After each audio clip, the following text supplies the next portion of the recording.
Hi guys, so welcome back to my channel. So this is the day 1. हामी चाहिँ almost ready भइसकेको छौँ अनि साथीहरू हाम्रो घरमै आउनुहुन्छ नि, सो हामी कुर्दैछौँ। The bags are already अनि हाम्रो ज्याकेट मफलर मास्कहरू लाउँछ किनभने we are going through the bike. त्यसपछि अलमोस्ट 11-12मा चाहिँ हामी धुन्चे पुगेर त्यहाँबाट हिँडेर जाने प्लान छ। लेट्स होप त्यहाँसम्म चाँडै पुगोस्। अनि यो सगुनको टिका चाहिँ मम्मीले लगाइदिनु भएको किनभने it's necessary because it's a mandatory thing in Nepali society. Yeah stay connected, keep watching my vlog, like share subscribe. हामी चाहिँ बिहान 8 बजेतिर च्यासा खाएर घरबाट हिँडेका थियौँ। बिचमा अलिअलि सपिङको लागि रोकिँदै भक्तपुर, काठमाडौँ, टोखाको बाटो हुँदै र त्रिशुलीको खोला हेर्दै खोला किनार बाटो लाग्दै धुन्चेको यात्रा सुरु गर्यौँ। धुन्चे पुग्नु 12 किलोमिटर अगाडि नै हामीले लाङताङ हिमालको सुन्दर दृश्य पनि देख्ने मौका पायौँ। हेलो गाइज, अब चाहिँ हामी धुन्चे पुग्न 12 किलोमिटर जान बाँकी छ अनि हामी चाहिँ यहाँ पुगेका छौँ। कति राम्रो हेरौँ, यहाँ हिमाल, लाङताङ हिमाल पनि देखिरहेको छ।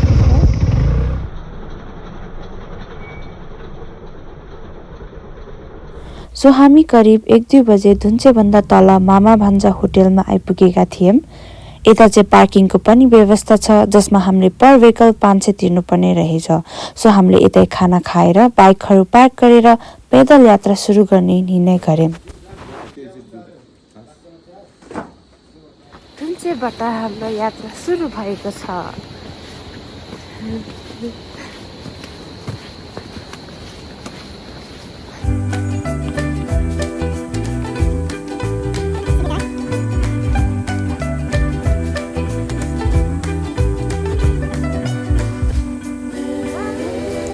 यो चाहिँ गोसाइँकुण्ड यात्रा सुरु गर्दाखेरि आउने ठुलो झुलुङ्गे पुल हो।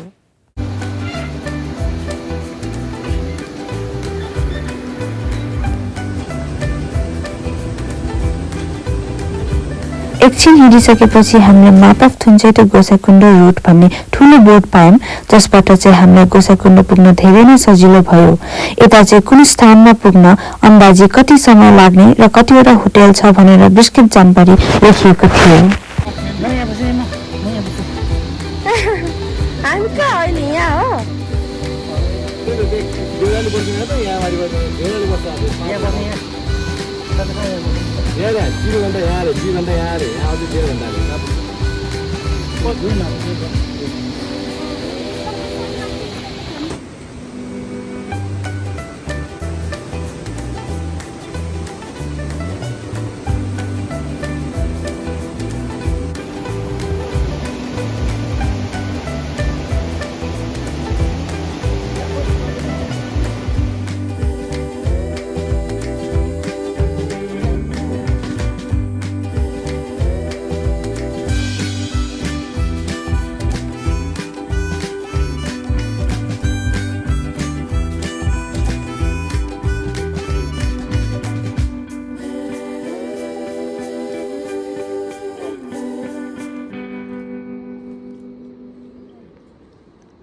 हामी कति समय लाग्यो त?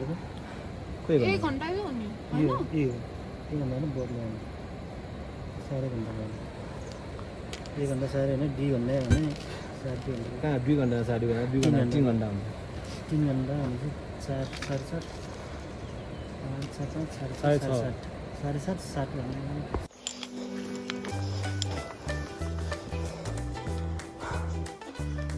त्यहाँ टपमा पुग्नुपर्छ अनि हामी आएको त्यहाँ तलबाट 2 घन्टा ननस्टप हिँडेको।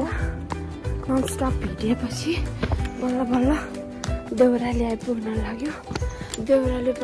देउराली डाँडाबाट फेरि धुन्चे भन्ने ठाउँ जानुपर्छ अनि मेरो साथीहरू चाहिँ यहाँ छन्, म चाहिँ जहिले लास्टमा।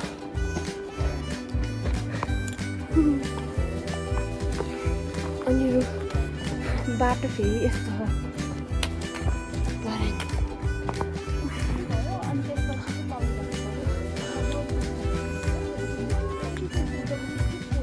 लौरी बिना चाहिँ जात पनि त्यसरी ठुलो बत्ती बाल्ला है अस्तिको लौरी नि टुप्पोमा बत्ती बाल्ला ए जापान लौरी चाहिँ अब देउराली पुगेर चिया खान लाग्यो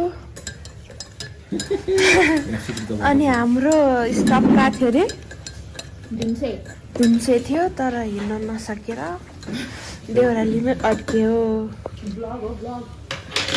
ब्लग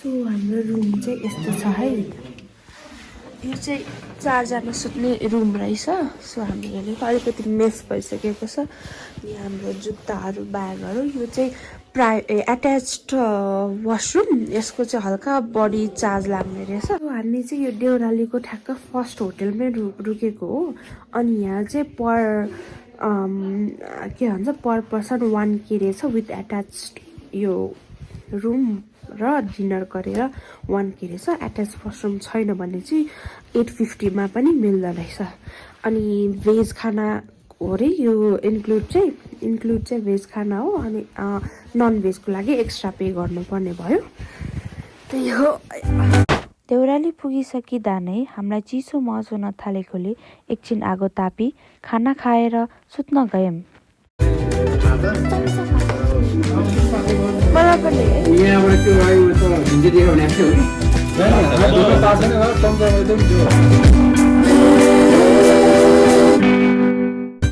सो हामी चाहिँ बिहानको 5 बजे नै रेडी भएर आफ्नो हातमा टर्च बोकेर यहाँ देउरालीबाट निस्क्यौँ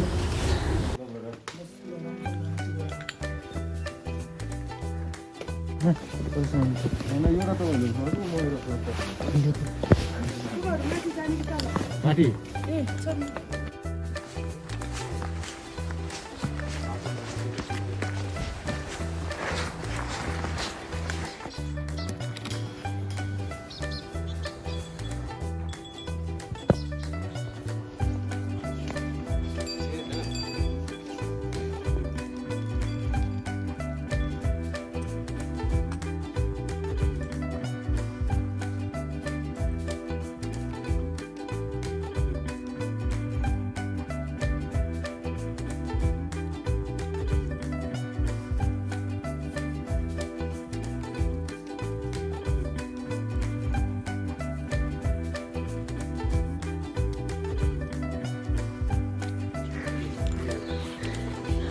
This is Himsa.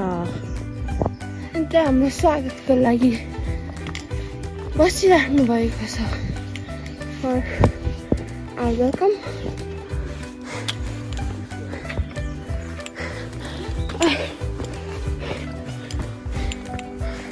Oh, कस्तो क्युट पप्पी हो त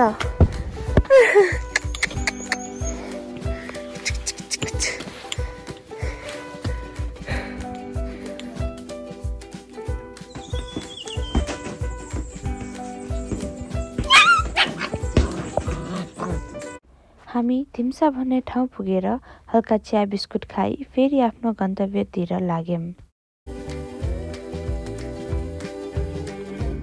यो चाहिँ म बेला बेलामा आफ्नो खुट्टामा मोह हाल्दै गरेको दृश्य हो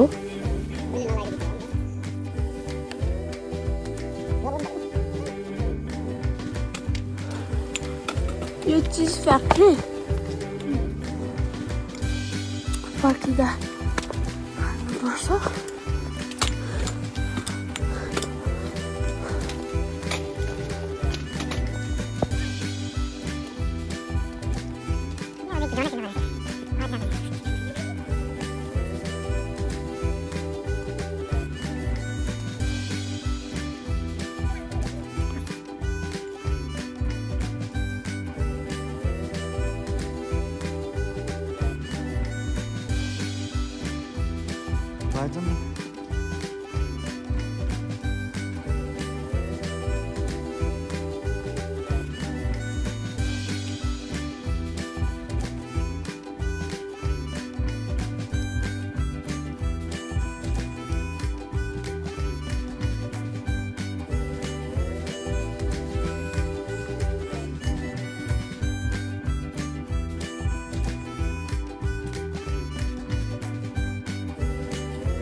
दुराजबाट 5 बजे 5:30 बजे निस्केको कति बज्यो अहिले 5 बजे 5:30 बजे निस्केको 10 बजे भनेपछि 4.5 घन्टा हिँड्यो ल 4.5 घन्टा मात्रै हिँड्ने हो ना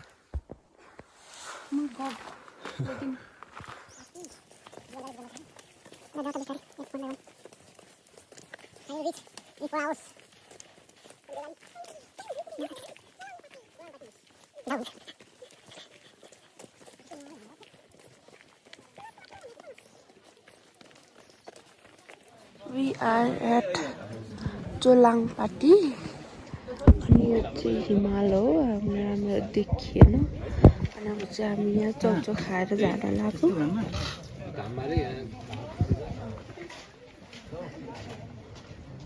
फेरि यो बाटो हिँड्नुपर्छ त्यहाँ पुग्नलाई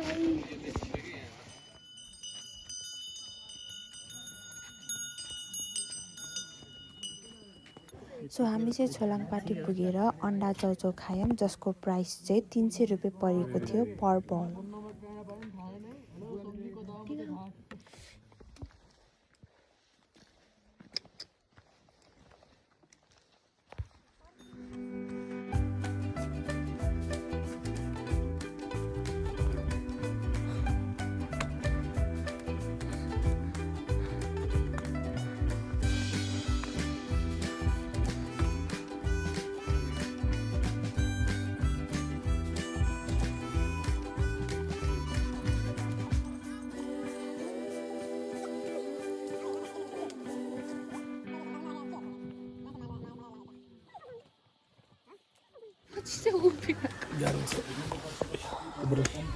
हामी पुग्यौँ लौरी बिना अब आजको बसाइ यही हुन्छ हाम्रो त्यसपछि भोलि बिहान यो पहाड चढेर गोसाइँकुण्ड र सूर्यकुण्ड जानेछौँ सो यो चाहिँ करिब 1-2 बजेको कुरा हो मान्छेहरू अझै पनि माथि चढिरहेका छन् तर हामीलाई चाहिँ माथिबाट झरेको मान्छेहरूले चाहिँ माथि नजाँदा नै ठिक हुन्छ भनेर सुझाव दिएका थियौँ किनभने माथि चिसोको कारण एकदमै धेरै गाह्रो भएकोले हामी यहाँ लौरी बिना भन्ने ठाउँमै रोकेको थियौँ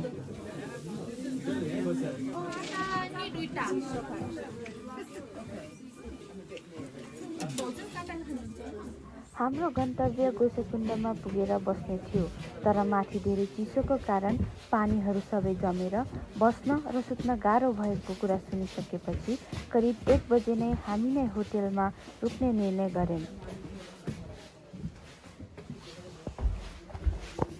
र यो चाहिँ हो हाम्रो आजको लागि रुम यहाँ चाहिँ एट्याच बाथरुम छैन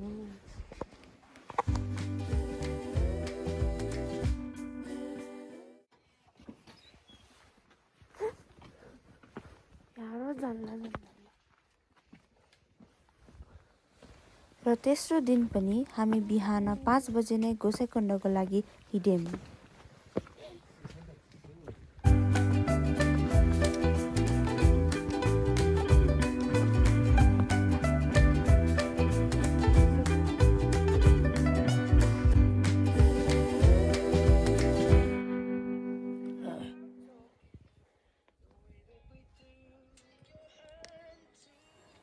जति माथि चढ्दै गयौं त्यति नै धेरै सुन्दर दृश्यहरू हामीले देख्ने मौका पनि पायौं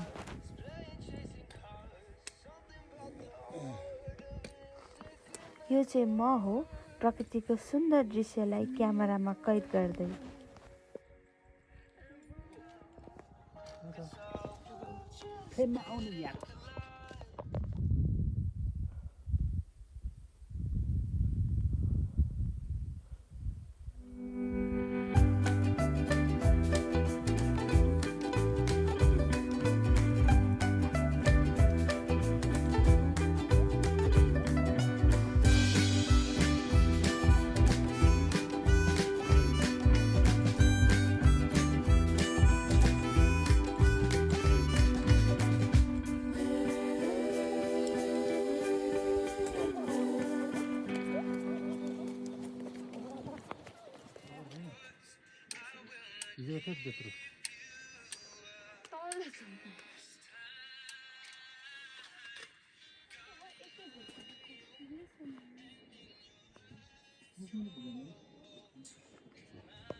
आउँदैन दाजु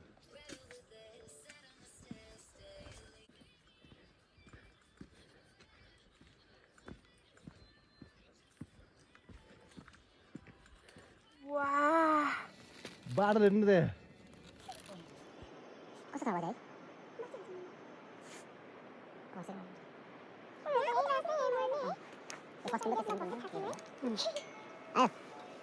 थाहा भयो कुन कुण्ड हो भने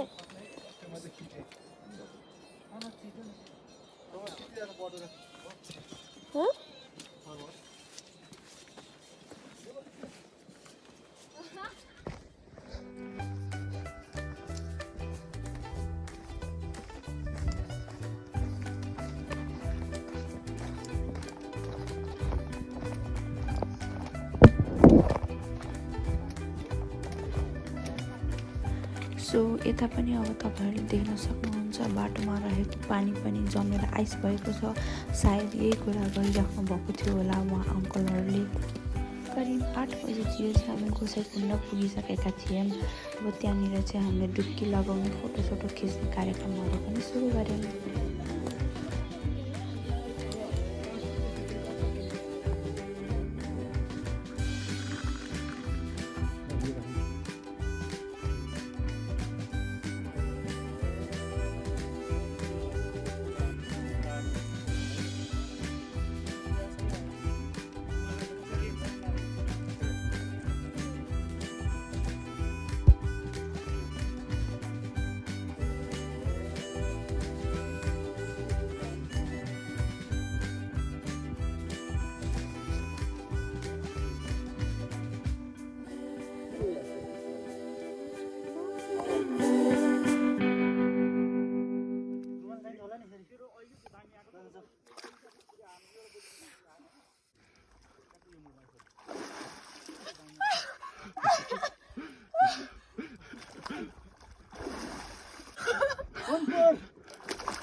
गाइस हामी चाहिँ गोसाइँकुण्डमा डुब्की लाएर चेन्ज गरेर अब यहाँ तातो चल्यो अनि हामीले ल्याएको स्कुटी हानेर हाम्रो यात्रा सूर्यकुण्डको लागि ल्याउँछु। यसको लागि अर्को ब्लगमा हेर्नु होला चाहिँ। अब यो बाटो हुँदै सूर्यकुण्डतिर लाग्दैछौँ। सूर्यकुण्ड चाहिँ यो डाँडा पछाडि छ। यो डाँडा पछाडि चाहिँ सूर्यकुण्ड छ। हामीले त्यसपछि गोसाइँकुण्डमा रहेको गोसाइँकुण्ड होटल नमस्तेमा हाम्रो ब्यागहरू राखेर हाम्रो यात्रा सूर्यकुण्डको लागि प्रस्थान गऱ्यौँ। सूर्यकुण्डको भ्लगको लागि अर्को पार्ट हेर्न नभुल्नुहोला। Thank you for watching. Stay tuned for part 2।